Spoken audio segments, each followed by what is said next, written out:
সম্মানিত বন্ধুগণ, ভাইয়েরা আমার, আল্লাহ রাব্বুল আলামিন কোরআনুল কারীমের মধ্যে তার হাবিবের আরেকটি বৈশিষ্ট্য বর্ণনা করে দিয়েছেন যে আমার হাবিব তোমাদের জন্য কেমন দামি, তোমাদের জন্য কেমন পাওয়ারফুল।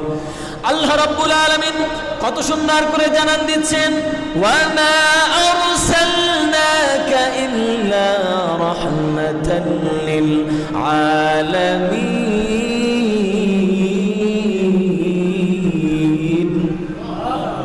আল্লাহ বলছেন আমার হাবিব তোমাদের জন্য, গোটা পৃথিবীর জন্য আল্লাহর নবী হলেন রহমত, গোটা মাখলুকের জন্য হলো আল্লাহর নবী রহমত। আল্লাহর নবী কেমন রহমত, শুধু আমাদের জন্যই রহমত নয়, আল্লাহ রাব্বুল আলামিনের হাবিব শুধু আমাদের জন্যই রহমত নয়, আল্লাহ রাব্বুল আলামিনের হাবিব হচ্ছেন গোটা মাখলুকের জন্য। এই দুনিয়ার বুকে যত জিনিস আল্লাহ, যত প্রাণী, যা কিছু আল্লাহ রাব্বুল আলামিন সৃষ্টি করেছেন, এই সব কিছুরই হলো আল্লাহর নবী। এই সব কিছুর জন্য আল্লাহর নবী হলেন রহমত। আরো আসতে বলেন, পকেটে ধুই দেন।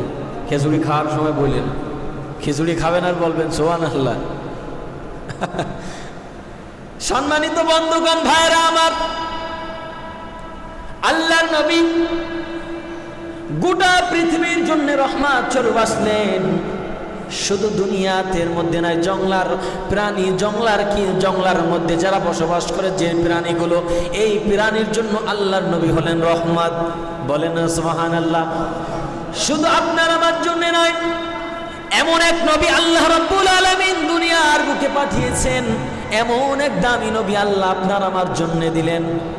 যেই নবী যদি আপনার আমার জীবনে, যেই নবী দুনিয়াতে যদি আল্লাহ তাআলা না পাঠাতেন, গোটা পৃথিবীর কুল কায়নাত সৃষ্টি হতো না। আসমান জমিন, তারকারাজি, যাই কিছু দেখি না কেন, সাত আসমান, সাত নূরের পর্দা, যা কিছু শুনেন, খোদার কসম একটি কোনাও সৃষ্টি হতো না যদি রাসূল সৃষ্টি না হতেন। কে না হতেন? এই জন্য একটা কবি একটা কথা বলেছেন, আল্লাহ রাব্বুল আলামিনের হাবিব পৃথিবীর শুরু লগ্নের আগেই আল্লাহ তাআলা তার হাবিবকে সৃষ্টি করেছেন। এই দুনিয়া সৃষ্টির আগে আল্লাহ রাব্বুল আলামিন তার হাবিবকে সৃষ্টি করেছিলেন। কিন্তু প্রধান বক্তা আসে পড়ে না আগে? কথা বলেন না কেন? কথা বলে না। প্রধান বক্তা আগে আসে না পরে আসে? পরে আসে না। আল্লাহ রাব্বুল আলামিন তার হাবিবকে গোটা নবী রাসূলের জন্য ইমামুল মুরসালিন বানায়া দিলেন। ইব্রাহিম চিন্তা করলেন, যখন আল্লাহর নবীকে আল্লাহ তাআলা বাইতুল মামুরে ইমামতির জন্য সামনে আগায় দিবেন, মুসা চিন্তা করতেছে আমি একটু ইমামতি করব। ইব্রাহিম চিন্তা করলো আমি তো জাতির পিতা, আমি একটু ইমামতি করব। এক একজন এক এক রকম চিন্তা করে। আল্লাহ রাব্বুল আলামিন জিবরাইলকে পাঠায় দিলেন, ওগো জিবরাইল, যাও আমার বন্ধুকে, আমার হাবিবকে সামনে আগায় দাও, ইমামুল মুরসালিন বানায় দাও। আমার নবী হলো সকল নবীদের ইমাম। আল্লাহ রাব্বুল আলামিন তার হাবিবকে পৃথিবীর শুরুর আগে সৃষ্টি করেছেন, দুনিয়াতে পাঠিয়েছেন প্রধান বক্তা হিসেবে। বলেন আল্লাহু আকবার। দুনিয়াতে আল্লাহ নবী হলেন শেষ নবী। দুনিয়াতে আর কোন নবী আসবেন না, আর কোন নবী দুনিয়াতে আসবেন না। অতএব আল্লাহর নবী হলেন খাতামান নবিয়্যিন। আল্লাহর নবী হলেন শেষ নবী। আল্লাহ তাআলা যা কিছু জানান দিয়েছেন কোরআন হাদিস দিয়ে আমাদেরকে বুঝায় দিয়েছেন রাসূল। আল্লাহ রাব্বুল আলামিন তার রাসূলের পরে ওহী নাজিল করে দিয়েছেন। ওহী নাজিল করে দেওয়ার পর আল্লাহর হাবিব সেটা দুনিয়ার মানুষকে বলে দিয়েছেন, সাহাবীদেরকে বলে দিয়েছেন। আল্লাহর হুকুম যখন যেটা নাজিল হয়েছে আল্লাহর নবী সেটা বর্ণনা করে দিয়েছেন। যদি আয়াত দিয়ে স্পষ্ট না হতো, আল্লাহর নবী তার ভাষায় সেটাকে স্পষ্ট করতেন। বলেন না সুবহানাল্লাহ। আল্লাহর নবী দুনিয়ার বুকে কোনো কিছু তার নিজের থেকে বানায়া বলেন নাই, যতক্ষণ পর্যন্ত আল্লাহর থেকে ওহী না আসতো। ঠিক কিনা? ওয়া মা ইয়ানতিকু আনিল হাওয়া ইন হুয়া ইল্লা ওয়াহয়ুন ইউহা। নবী ততক্ষণ পর্যন্ত কিছু বলতেন না যতক্ষণ পর্যন্ত আল্লাহর থেকে ওহী না আসতো। তাহলে আল্লাহ নবী কি বানায় বানায় বলতেন? কথা বলেন না কেন?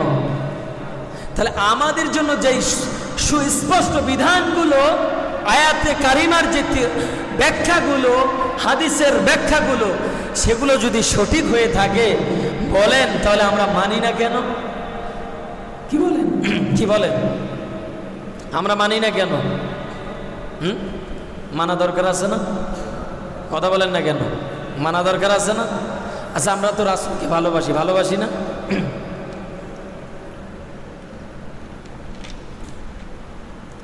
আমরা কাকে ভালোবাসি?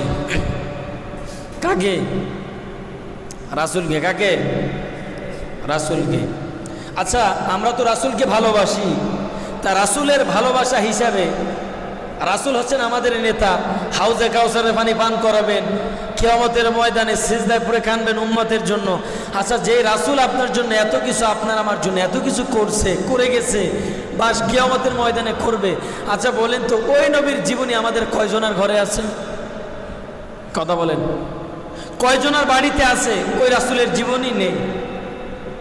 তাহলে কিরকম রাসূলকে ভালোবাসি যে রাসূলের জীবনী আপনার আমার ঘরে নেই? একটা রাসূলের জীবনী আপনার আমার কি নেই? ঘরে নেই। কি ভালোবাসি রাসূলকে, তাহলে বুঝেন, একটু দেখেন যে রাসূলকে কিভাবে আমরা ভালোবাসি, কত মোহব্বত করি, তাই না? এই জন্য রাসূলের মোহাব্বত, ভালোবাসা এভাবে হয় না, ভালোবাসা এভাবে হয় না। আর যেরকম মনে করেন আপনার আমার পীর সাহেব মানেন, কি মানেন? পীর সাহেব মানেন, তা পীর সাহেব যদি আমারে অনুসরণ করেন, তা আমার আদর্শ আপনার মানতে হবে না? আমার মতো টুপি, আমার মতো পাঞ্জাবি, আমার মতো চশমা, তাহলে বোঝা যাবে যে আপনি আমাকে ভালোবাসেন, তাই না?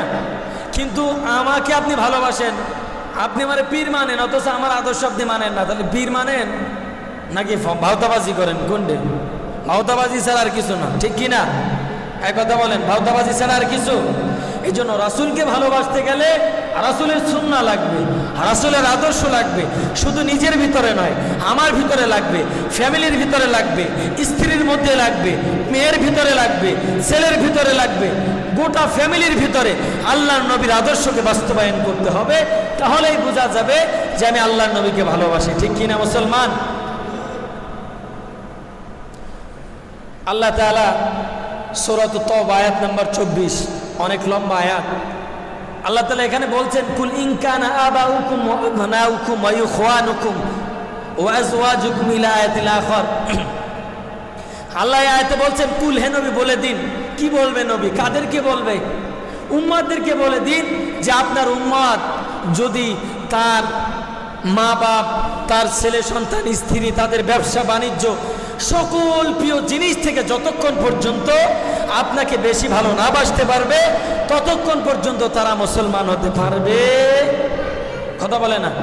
মুসলমান হতে পারবে না। শুধু মুসলমান না, মুমিন হতে পারবে না, রাসূলের উম্মত হতে পারবে না। এই জন্য কত বড় কথা, একটু চিন্তা করার বিষয়, একটু চিন্তা করার বিষয় কিন্তু, যে মুমিন দাবি করতে গেলে, আল্লাহ নবীর উম্মত দাবি করতে গেলে আপনাকে সর্বপ্রথম আপনার স্ত্রী, আপনার মা বাপ, আপনার ভাই বোন, আপনার ব্যবসা বাণিজ্য, আপনার প্রিয় বস্তু, আপনার সবচেয়ে দামি জিনিস, এগুলোর থেকে বেশি ভালোবাসতে হবে কাকে? কথা বলে না, কাকে? রাসূলকে। কারণ আল্লাহ পাওয়ার মাপকাঠি রাসূল। রাসূলকে যদি ভালোবাসতে পারে, আল্লাহকে ভালোবাসা অটোমেটিক হয়ে যাবে। বলেন না সুবহানাল্লাহ। কারণ আম্মা জান আয়েশা বলেন, কানা খুলুকুহুল কোরআন, আল্লাহর নবীর গোটা জীবনটাই হলো কোরআন। কি বলেন? আল্লাহর নবী সাল্লাল্লাহু আলাইহি সাল্লামের গোটা জীবনটাই হলো কি? কোরআন। তাহলে গোটা জীবনে যদি আপনি আমি মানতে পারি, অনুসরণ করতে পারি, কোরআনকে তো অটোমেটিক মানা হয়ে যাবে, ঠিক কি না? এই জন্য আমাদেরকে আল্লাহ নবী সাল্লাল্লাহু আলাইহি সাল্লামের আদর্শ মানতে হবে। আল্লাহ নবীকে ভালোবাসা ব্যতীত পৃথিবীর কোনো মানুষ জান্নাতে যেতে পারবে না। সেটা আল্লাহ নবী বলেছেন, লা ইউমিনু আহাদুকুম হাত্তা আকুনা আহাব্বা ইলাইহি মিন ওয়ালিদিহি ওয়া ওয়ালাদিহি ওয়ান নাসি আজমাইন। তোমাদের মধ্যে লা ইউমিনু আহাদুকুম, তোমাদের মধ্যে কেউ মুমিন হতে পারবে না ততক্ষণ পর্যন্ত, যতক্ষণ পর্যন্ত ছেলে সন্তান স্ত্রী মেয়ে এবং সমস্ত মানুষ থেকে, সমস্ত বিষয় থেকে যতক্ষণ পর্যন্ত আমি হাবিবকে তোমরা ভালো না বাসতে পারবা, ততক্ষণ পর্যন্ত তোমরা মুমিন হতে পারবে না। সাহাবায়ে কেরাম দেখিয়ে দিয়েছেন রাসূলকে কেমন করে ভালোবাসতে হয়, ওমর দেখায় দিয়েছেন, বিলাল রাদিয়াল্লাহু তাআলা আনহু দেখায় দিয়েছেন রাসূলকে কিভাবে ভালোবাসতে হয়। বিলাল রাদিয়াল্লাহু তাআলা আনহু প্রমাণ করে দিয়ে গেছেন, হামজা রাদিয়াল্লাহু তাআলা আনহু প্রমাণ করে দিয়ে গেছেন, সাদ রাদিয়াল্লাহু তাআলা আনহু প্রমাণ করে দিয়ে গেছেন। বাসর রাতে বউ রেখে জিহাদের ময়দানে ঝাঁপাই পড়েছে আল্লাহ এবং তার রাসূলের জন্য, বলেন না সুবহানাল্লাহ। এই জন্য আপনি আমি পারবো রাসূলের জন্য? কথা বলে না, পারবো? পারবেন আপনি আমি পারবো? হ্যাঁ, যে ওই রাসূলকে আপনার আমার জীবনের থেকে বেশি ভালোবাসবেন। এখন যদি আপনারা আমি আপনাকে বলি, আপনাদের ভাইজান চলেন আমরা একটু যুদ্ধের ময়দানে যাই, অমুক জাতির সাথে আপনার আমার যুদ্ধ করতে হবে, তাহলে আপনি আমি কিভাবে বলবো জানেন? ওই মুসা যেভাবে তার কওম যেভাবে মুসাকে বলছিল তুমি তোমার আল্লাহ যাও, তা আমরা তো বনি ইসরাইলদের থেকে কোনো অংশে কম না, তা আমরা বলবো হুজুর আপনি আর মুয়াজ্জিন যান, যে যুদ্ধ করে আসেন, আমাদেরও তো ঠেকা পড়েনি। কথা বলেন না কেন? আপনি আর মুয়াজ্জিন আর খাদেম যান, আমরা অত ওসবের মধ্যে নাই। আপনার চেয়ে আমরা কম জানি না, কম বুঝি না।